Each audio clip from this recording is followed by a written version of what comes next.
Supreme കോടതി chief justice പോലും സംശയത്തിന്റെ നിഴലിലാകുന്ന അത്യപൂർവ നിമിഷം. ജസ്റ്റിസ് സൂര്യകാന്ത് വലിയ തോതിൽ ഇപ്പോൾ BJPക്ക് വേണ്ടി കുഴലൂതിക്കൊണ്ടിരിക്കുകയാണ്.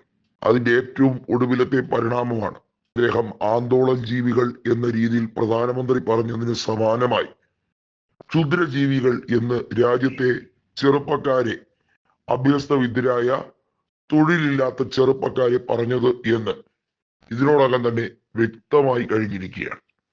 നോക്കൂ, സൂര്യകാന്ത് എന്തിന്റെ പേരിലാണ് അദ്ദേഹം ഇത്തരത്തിലുള്ള വിദ്വേഷപരമായിട്ടുള്ള പ്രസ്താവനകൾ ഇറക്കുന്നത്?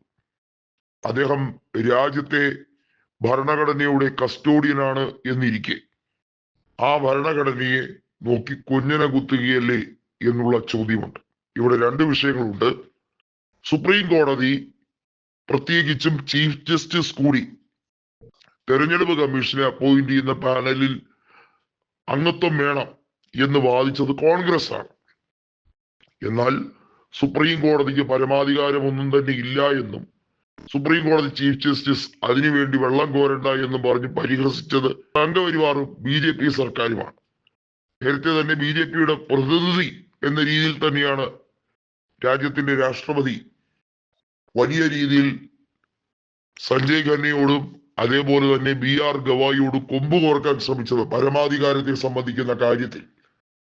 അതൊക്കെ വ്യർത്ഥമായി പോയി എന്ന രീതിയിലേക്കാണ് കാര്യങ്ങൾ പോകുന്നത്. അതായത് സുപ്രീം കോടതി ചീഫ് ജസ്റ്റിസ് ഇങ്ങനെയൊക്കെയാണ് തുടങ്ങുന്നതെങ്കിൽ പിന്നെ ഈ രാജ്യത്തെ തെരഞ്ഞെടുപ്പ് കമ്മീഷന്റെ സംവിധാന രീതികളെ കുറിച്ച് പറയേണ്ട കാര്യമുണ്ടോ എന്ന ചോദ്യമാണ് വീണ്ടും പ്രസക്തമാകുന്നത്. തെരഞ്ഞെടുപ്പ് കമ്മീഷന്റെ പല രീതിയിലുള്ള ചെയ്തികളെ കുറിച്ചും ഈ രാജ്യത്ത് യുവാക്കൾക്ക് വലിയ സംശയമുണ്ട്. EVM-ലൂടെ എങ്ങനെയാണ് അട്ടിമറിക്കുന്നത് എന്നുള്ളത് തെളിവ് സഹിതം, ഡെമോ സഹിതം ഈ രാജ്യത്തിന്റെ പ്രതിപക്ഷ നേതാവായ രാഹുൽ ഗാന്ധി ജനങ്ങളെ ബോധ്യപ്പെടുത്തി കൊടുത്തിരിക്കുകയാണ്. ഈ രാജ്യത്തിന്റെ പ്രതിപക്ഷ നേതാവിനെ പരിഹസിക്കുകയും പ്രതിപക്ഷ നേതാവിന്റെ ലോക്സഭാ പ്രസംഗങ്ങളെ വളച്ചൊടിക്കുകയും പ്രതിപക്ഷ നേതാവിനെ തേജോവധം ചെയ്യും, അദ്ദേഹത്തിനെ കൈകാര്യം ചെയ്യുമെന്ന് പറയുന്ന BJPയെ പ്രോത്സാഹിപ്പിക്കുകയും ചെയ്യുകയാണ് ഇപ്പോൾ സുപ്രീം കോടതിയുടെ ചീഫ് ജസ്റ്റിസ് എന്നും നേരത്തെ യശ്വന്ത് വർമ്മയെ പോലുള്ളവരെ സംരക്ഷിക്കാൻ അദ്ദേഹം എടുത്ത കരുതൽ നടപടികളെ കുറിച്ചും അദ്ദേഹം ജഡ്ജി ആയിരുന്ന കാലത്ത് തൊട്ട് അദ്ദേഹം പറഞ്ഞ വിധികളെ സംബന്ധിക്കുന്ന കാര്യങ്ങളിൽ ഇപ്പോൾ എങ്ങനെയിരിക്കുന്നു, സംഘപരിവാറിന് അനുകൂലം തന്നെയാണ് ഈ ജഡ്ജി തുടക്കം മുതലേ എന്ന് വ്യക്തമായ സാഹചര്യങ്ങൾ കോൺഗ്രസ് തെളിവ് സഹിതം പൊക്കിക്കൊണ്ടുവന്നിരിക്കുകയാണ്. സഞ്ജയ് ഖന്നയോ അല്ലെങ്കിൽ BR ഗവായിയോ അല്ല ഇപ്പോഴത്തെ ചീഫ് ജസ്റ്റിസ്.